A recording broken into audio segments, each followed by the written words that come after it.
Jenna, well, the deadline for your taxes is April 30th, and here to help you get every penny you can is Dan Chometa joining us from Consolidated Credit. Let's talk about that deadline first off there.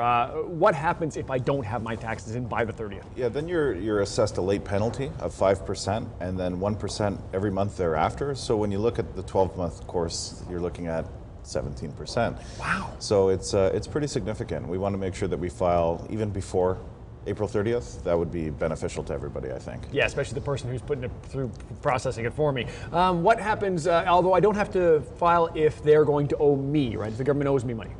But there's no benefit to you not to file, because the government holds that money and you don't receive any benefit from interest. Right. So the money's better in your hand than it is in the government's hand. Almost always. Right. And it's my money. Exactly. This isn't a bonus, this isn't a reward, it's my cash that the government was using. Yeah, and you can use it for all kinds of different things, right? We could use it for paying down debt is a great one. A lot of people will take their tax returns and put it towards their highest interest rate debt, which is a good idea if you're carrying that kind of a debt load. And if you're not, then maybe investing it into a TFSA or maybe an RESP for your children's education, or an RRSP. And that way you're kind of sliding down your effective tax rate for the next year. Which is a great point, because that's money that I hadn't planned on using in my regular budgets anyways. So why not put it towards something sort of extra money, and why not put it towards that? Exactly. Let's save some people some money though. So give me some tips for making sure that I get every penny that they owe me. Well, I think it's diligence throughout the course of the year, planning effectively, and I think the budget can help to support that, in that you'll know what you've spent on certain items, and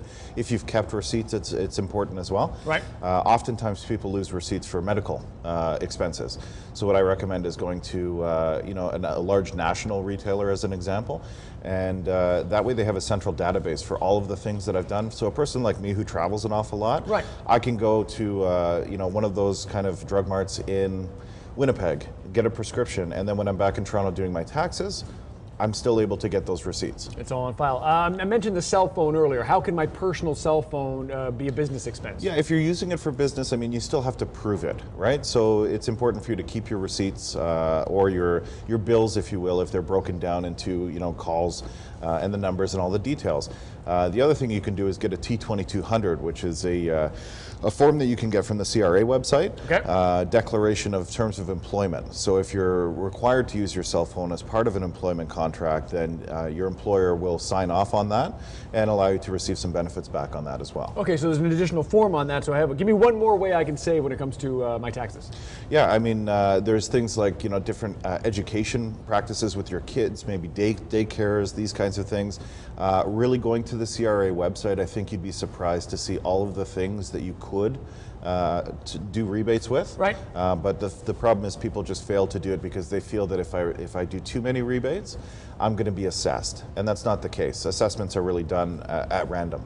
So it's really about proving those things as well. I want to recap some of those, because Dan's always got so much information that we want to make sure that you don't miss anything. So recap some of those. First off, get organized. It's not a April 29th thing, it's a year-round thing.